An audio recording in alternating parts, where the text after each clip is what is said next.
Hi guys, welcome to Sheng Mia.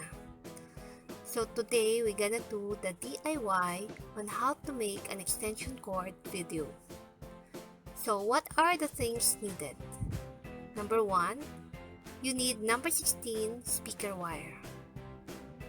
Normally it is 5 meter long, but I needed 22 meter long for a purpose. You need electrical scissor to cut the wire,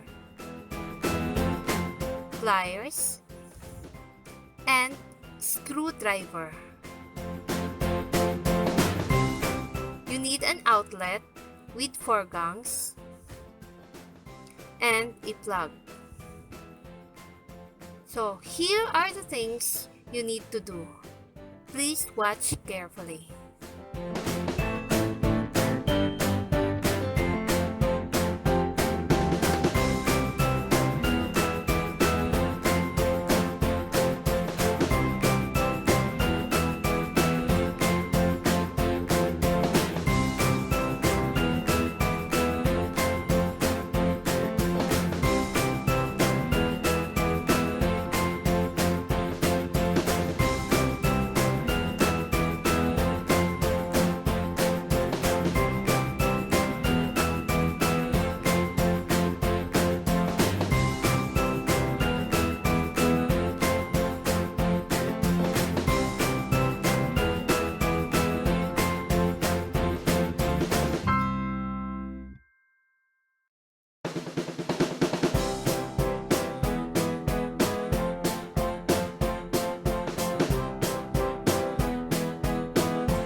This is the finished product of our DIY how to make your own extension cord by yourself.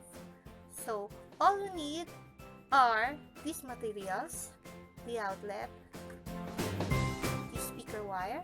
Make sure that it is heavy duty. Okay, so what I use is number 16, and the plug, plus your ability or your skill how to assemble it. Okay, so let's try now if it is working.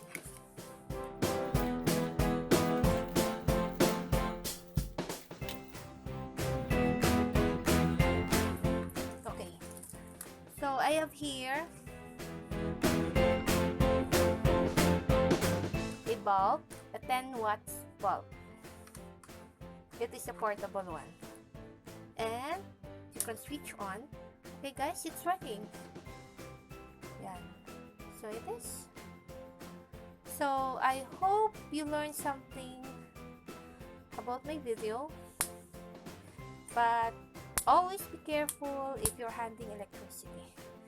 Okay, so guys, until then, thank you so much, and please keep watching my videos, my upcoming videos. Bye!